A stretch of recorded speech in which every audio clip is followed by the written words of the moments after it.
It started with a bulb. One single bulb in the hallway of Martin Reddick's house. He had lived in that two-story, red-bricked home for over 20 years, tucked away in a quiet corner of Haddonfield. Martin, a retired history teacher in his late 50s, had always been skeptical of the supernatural. He believed in things he could see, touch, and explain. But what happened in the fall of 1994 was something no amount of logic could prepare him for. That October evening, as golden leaves danced across his driveway, Martin stood in the hallway, tapping the light switch in annoyance. The bulb kept flickering, rapid, uneven pulses that cast bizarre shadows on the walls. He replaced it twice, but the issue persisted. He wasn't superstitious, but he couldn't help noticing something odd. The shadows. They weren't behaving normally. When Martin moved, his own shadow followed a fraction of a second too late, as if hesitating, as if watching. At first, he blamed it on poor wiring, but then things escalated. One night, as Martin walked past the hallway mirror, he saw something in his reflection that made his blood freeze. There was a second shadow, not beside him, behind him. It moved independently, and yet when he turned around, the hallway was empty. He tried to laugh it off, muttering, "Too many late-night thrillers." But the unease stayed. The next day, while on a video call with his daughter Rachel, she paused mid-sentence and frowned. "Dad, is someone there with you?" Martin glanced around the room. "No, why?" She looked concerned. "I could have sworn someone just passed behind you, like a tall shadow. I thought it was a trick of the light." He dismissed it with a chuckle, but the knot in his stomach grew tighter. Nights became unbearable. Martin began hearing soft thumps from upstairs when no one was home. He'd walk into the kitchen to find drawers half open, lights flickering in rooms he hadn't entered. But what disturbed him the most were the whispers, barely audible at first, like the rustling of wind through trees. Then they grew more distinct, taking on a voice, low, gravelly, male, always saying the same thing. "Don't turn around." One night, half asleep and desperate, Martin sat up in bed and shouted, "What do you want?" Silence, then a creak. Then the sound of slow, deliberate footsteps approaching from the hallway. He stared at the door, not daring to breathe. The knob didn't turn. The footsteps stopped. But when he looked at the wall beside his bed, there it was, a tall, narrow shadow stretching toward him, and he wasn't moving. Terrified, Martin began combing through old photos and home videos, hoping to find something, anything, to explain what was happening. That's when he noticed it, a shape, faint but consistent. In nearly every family photo taken inside the house, there was a smudge in the background, a dark blur resembling a figure. Sometimes it was near a doorway, other times near a window, but always close, too close. He showed the pictures to Rachel, who stared wide-eyed. "Dad, that wasn't there before. I would have noticed." Martin nodded. "It's like it's always been here, just hiding." He began researching the property's history. Nothing suspicious, no crimes, no tragic past, just a regular home in a sleepy neighborhood. But he couldn't shake the feeling that something had attached itself to him, not the house. Out of desperation, Martin reached out to an old colleague from the university, Dr. Ellis, a folklorist who had studied shadow entities across cultures. After listening to Martin's account, Ellis sat in silence, then said something that made Martin's skin crawl. Some cultures believe that when a person faces a great loss or emotional rupture, a shadow can split from them, a sentient echo of grief or fear. Not all shadows are reflections. Some are memories that never let go. Martin blinked. You think this is mine? Ellis nodded. Has anything happened recently? Anything traumatic? Martin hesitated. Then he whispered, my wife passed away. A year ago, this month. Ellis leaned forward. This shadow, it may be your sorrow given form, but if it's become conscious, it won't leave quietly. The days that followed were suffocating. Martin could barely sleep. The shadow was no longer subtle. It lingered in corners, peered behind doors, hovered at the end of the hall. He once woke up choking, convinced something was sitting on his chest. He cried, pleaded, shouted. Nothing worked. Until one night, he stood in the hallway where it all began and screamed, I know who you are. You're not welcome anymore. The light flickered violently. The shadow emerged from the far end, taller than a man, impossibly thin, its edges blurring like smoke. Martin stepped forward, trembling. I loved her. I miss her. But you're not her. You're just what's left of my pain. The shadow didn't move. Then slowly it shrank. Its shape grew fainter, and finally it vanished. In the weeks that followed, the house grew quieter, peaceful even. The lights no longer flickered. The whispers stopped. But Martin never stopped watching his shadow. Every time he passed a mirror, every time the sun cast a silhouette across the floor, he looked, just in case. Sometimes at night, when sleep dances just beyond reach, he thinks he hears a faint breath behind him, but he doesn't turn around. Not anymore.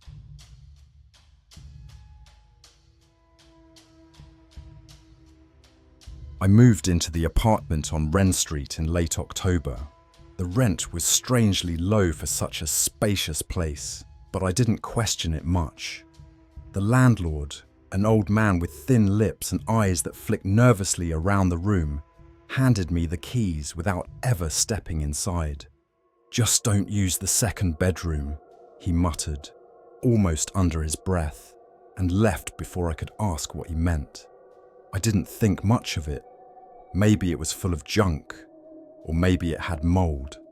Either way, I didn't care. I was just grateful to finally have a place of my own. But the first night, something felt off. The air was heavy, like the entire apartment held its breath.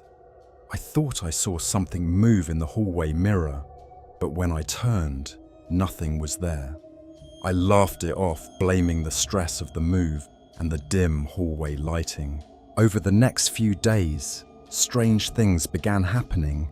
Lights flickered, and sometimes the hallway would be colder than the rest of the apartment, almost uncomfortably so. The second bedroom's door, which I kept shut per the landlord's instruction, would occasionally creak as if someone gently pushed it. One night, I woke up gasping, convinced someone had whispered my name.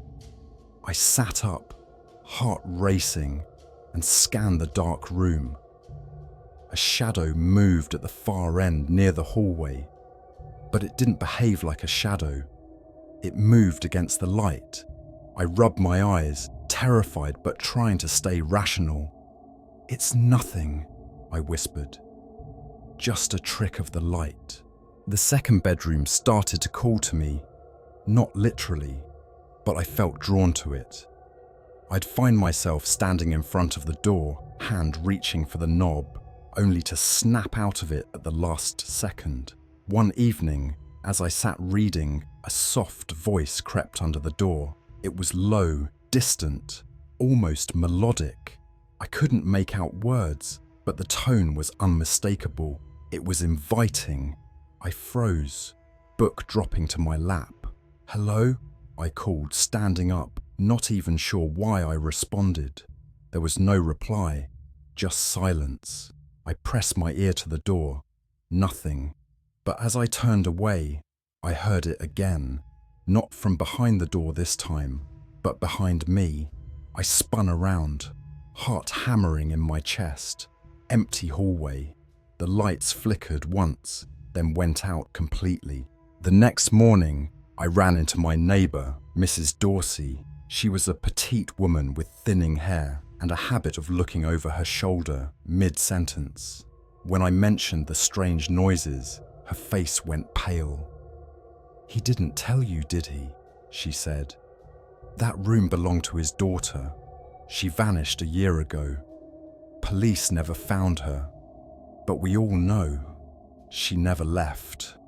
Her words rattled around my skull like marbles. I pressed for more, but Mrs. Dorsey shook her head and hurried inside, locking her door. That night, I barely slept. The second bedroom door had opened itself, just a crack, but enough to see the darkness inside, a darkness that seemed to breathe. I set up my phone to record the hallway. The next morning, I checked the footage. For the first few hours, nothing. But at 3:12 a.m., a shape emerged.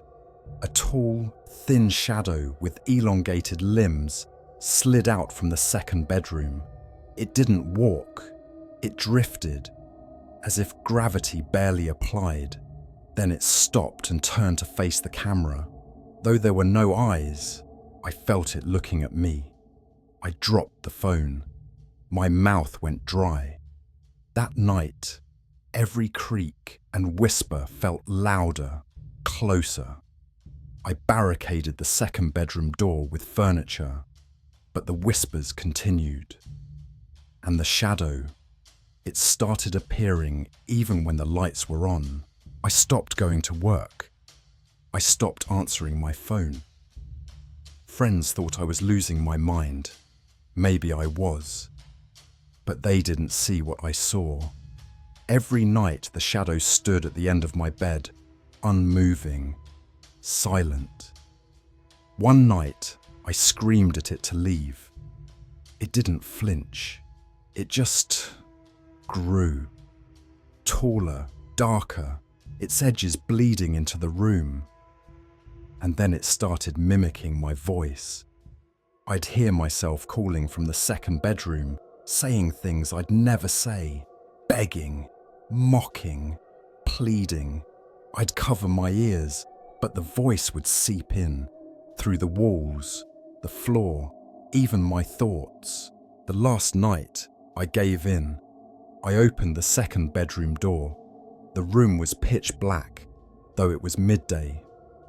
I stepped inside. It was like crossing into another world. No sound, no warmth, just shadow. The door slammed behind me, and I knew this room was never empty. I turned, and it was there, the shadow. No face, just form. It reached for me, and I felt every memory, every fear, every regret pulled from me like threads. I screamed, but no sound came out, just breathless, empty silence. My last thought before everything went black was, it doesn't want to kill me. It wants to keep me. They found the apartment empty days later. No sign of me, just my phone on the floor, still recording. The last frame showed the second bedroom door swinging shut on its own.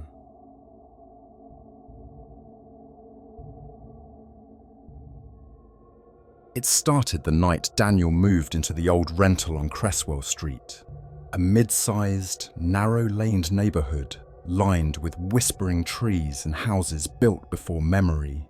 He wasn't particularly superstitious, but something about the place made him sleep with the hallway light on. He told himself it was the newness, the loneliness after his divorce, the weight of being 46 and starting over. The house creaked too often, the windows whistled even when the wind was still, and the smell of something damp always lingered despite hours of scrubbing.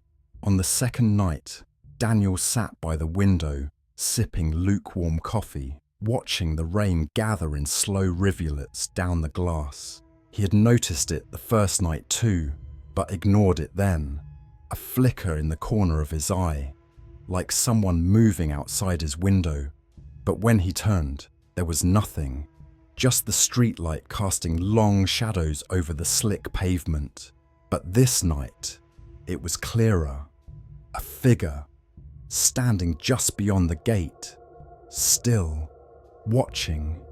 He blinked, rubbed his eyes. Gone. Heart thudding now, he stood trying to laugh it off. Too many crime documentaries, he muttered. But something inside him whispered that wasn't your imagination. 3 nights later, Daniel was up again, pacing. Sleep eluded him, and a part of him dreaded closing his eyes. It wasn't just the dreams anymore. Shadows stretching toward him, cold breath on his cheek, whispers that stopped the moment he woke. It was the feeling that he wasn't alone in the house, that something unseen moved just beyond his periphery. He started checking closets, under beds, even behind curtains. Rationally, he knew he wouldn't find anything, but rationality had begun to dissolve. That same shadow appeared again, this time in the backyard. Daniel stood frozen at the window, staring at the dark figure standing motionless by the tree. It didn't move, not even when the wind picked up and rustled the branches. His breath fogged the glass, his hand trembling as he reached for his phone. But by the time he turned back to take a picture, it had vanished, not walked away, not ducked out of sight, gone, as if it had never been. A week into his stay, Daniel stopped telling himself he was imagining things. He recorded his sleep, thinking maybe it was night terrors. What he heard on the playback made his stomach twist. At 2:14 a.m., the recorder picked up his own voice whispering, "Please stop," followed by another raspier voice replying, "You invited me in." Daniel didn't remember speaking in his sleep. He didn't remember anything. He sent the clip to his friend James, who worked in sound design. James called him that night, his voice low and nervous. "Dan, there are layers in this. Your voice overlaps. But the other, it's not a playback glitch. It's spatial, like someone was literally behind you." Daniel didn't sleep that night. Every time he shut his eyes, he felt the hairs on his neck rise, as if breath touched his skin. He turned all the lights on, every single one. But even in the brightness, corners of the room seemed darker than they should be. Daniel started seeing it in mirrors, not directly, never head-on. Always as he turned away, a shape that shouldn't be there, a sliver of movement behind him. He smashed his bathroom mirror in a panic one morning after catching the shadow lingering too long. His hands bled, glass crunching beneath his feet, but he barely noticed. When the landlord came by to ask about the noise, Daniel nearly begged him to let him out of the lease. But the landlord, an old man with sunken eyes, looked through Daniel as if he already knew. "Some shadows stick," he said simply, then left without further explanation. That sentence echoed in Daniel's head for hours. Some shadows stick. As if the thing following him wasn't part of the house. As if it had attached itself to him. Desperate, Daniel tried to cleanse the house. He lit sage, chanted prayers he found online, even invited a local medium. The woman walked through the house silently at first, her expression growing more disturbed with each room. When she reached the basement door, she stopped dead. "Did you go down here?" she asked, trembling. Daniel shook his head. "It's locked. I don't have the key." She looked at him, eyes wide. "There's something down there. It's not human. It feeds on fear, and it grows in shadow. You need to leave. Now." But it was too late. That night, Daniel woke up standing at the basement door, key in hand, not remembering how he got it. The door was open.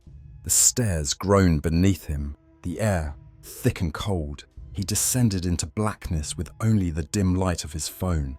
The walls were damp, etched with handprints.